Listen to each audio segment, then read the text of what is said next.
Hello guys! Welcome to my YouTube channel. I'm Teacher Cell Mabuhay.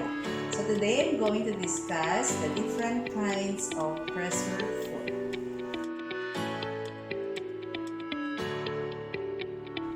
Okay, so this time I'm going to show you the different kinds of feet, for my computerized sewing machine, Brother FS101. So these are just few of the different kinds of foot, for this machine. And this one is a very helpful in attaching braids, cords, piping, or attaching zippers, buttons, and others. Okay, actually, we have so many kinds of feet, but for this type of machine, I have only few of this. Okay, so I'm going to show you, each kind and where they're being used. Okay, so let's start with this one. So this one is what we call the knit or knitting foot. So for especially used for stretchable fabric. This part here, this bar here touches the needle bar. Okay, and it has a rubber under this foot. Okay, used for stretchable or knitted fabrics. Now we have another one kind of foot, which is the buttonhole foot. So if you're going to make a buttonhole in your project, this one is very useful in making it. So you just select the buttonhole stitch in this machine. Okay, and if there is a buttonhole foot, there should be a button foot. So this one is what we call the button foot, used in attaching flat buttons. So you just insert the flat buttons here. Okay, so the flat buttons should be placed under this foot.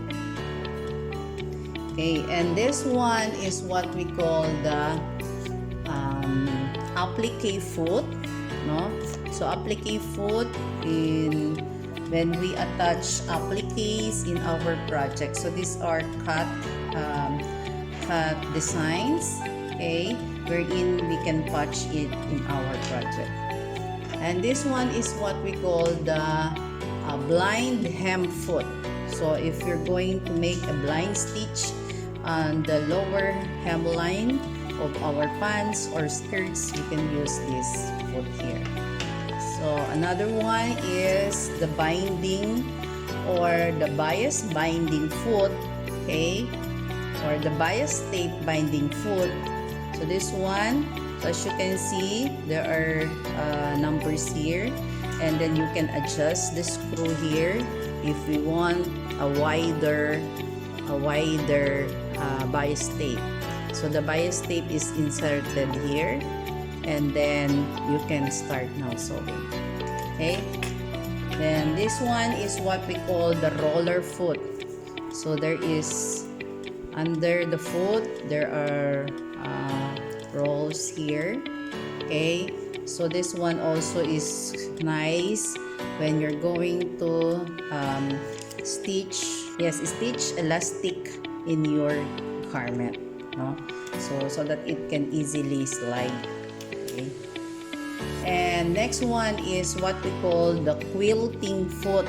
So 1/4 quilting foot. So quilting, when you're going to make projects wherein there is a foam in between the two fabrics, so you can make designs there.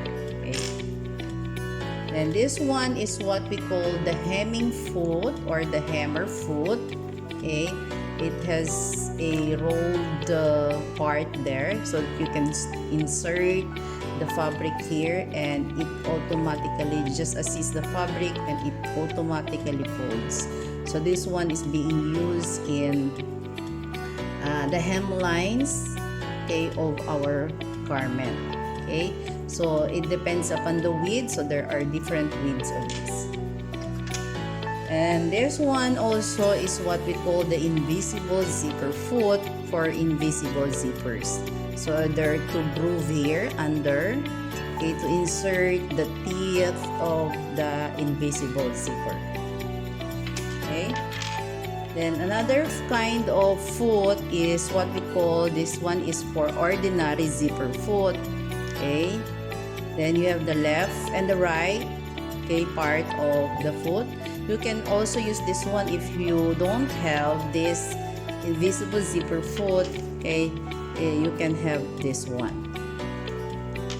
And then you can also use this one for cords also.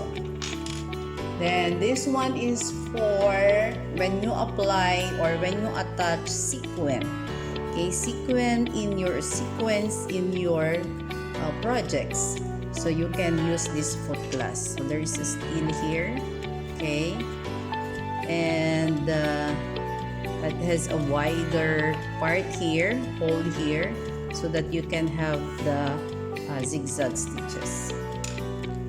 Okay, the next one is, this is also another zigzag foot, no, a zigzag. So you're going to use this one when you stitch or make a zigzag in your project. So for example, you're going to attach applique, and then you want the edge of your appliques to be to use the zigzag stitches. So you're going to use this foot here. Okay, this one is also what we call the monogramming foot, or it can also be used in attaching appliques also, no? Okay, the next is the blind hem foot. Okay, so this is another style of blind hem foot wherein this part here guides where the end of the fold, okay, of your hemline. And this one is the overcasting foot, or what we call the over edge foot. So if you want to finish the raw edges or the cut edges of your fabric, okay, and you don't have an overlock machine or the serger machine, you just have this kind of foot, okay, and it produces an overcast or over edge finish. Okay, so these are the different kinds of foot, okay, use or fit, the different kinds of fit used for this type or for this model of a sewing machine. So we have here also this one is the, okay, this one is the all-purpose foot, okay, which is being placed in the machine, okay, for all-purpose sewing. Okay, and then if you're going to change this one class and use all this fit, you just remove it. Okay, so on my next video, I'm going to show how you're going to use this different kind of fit. Okay, and then I'll show also some kinds of fit that I have for my industrial sewing machine. Now we'll have the different kinds of fit for industrial sewing machine or the single needle lock stitch sewing machine. Okay, so I have here just few of the foot that I have. So we have here the foot for invisible zipper. So as you can see, there are two grooves here for the insertion of the teeth of the invisible zipper, and this one, it has a hole there for the needle, okay, for where the needle passes through. Okay, now I have different kinds of material being used here, so they do the same function, but the only difference is the material being made for this foot. So this one is made of plastic, okay, and the other one is made of wood, okay, and the other one is made of metal, okay. So but they perform the same function, okay, for attaching invisible zipper. Okay, the next one is, okay, I have here different size of the hemming foot, or what we call, others call it hammer foot, okay, there. So it has different sizes, okay. So this one, it's being indicated in the shank, okay, the shank of the foot, the size of the hem being stitched, no. So this one is 6.4 mm, okay. So that's the width of the hem being sewn when finished, and this one is 3.2 mm, okay. And then this one is 4.8 mm, and this one is 1.6 mm, or is equal to 1/16 of an inch, okay. So it is being used in turning or making hems in our garment, okay. Then I have here also a kind of foot, okay, wherein it is also used in attaching zipper, okay. The left and the right foot, which is used in attaching ordinary zippers, or it can be also used in attaching invisible zipper also, if you don't have the invisible zipper foot, okay. So this is the left and the right foot. And another one is what we call the shearing foot, okay. So this one is the shearing foot. There is a screw here, spring and screw at the back part of the shank or the foot, wherein you're going to adjust this, okay. You need to adjust this for the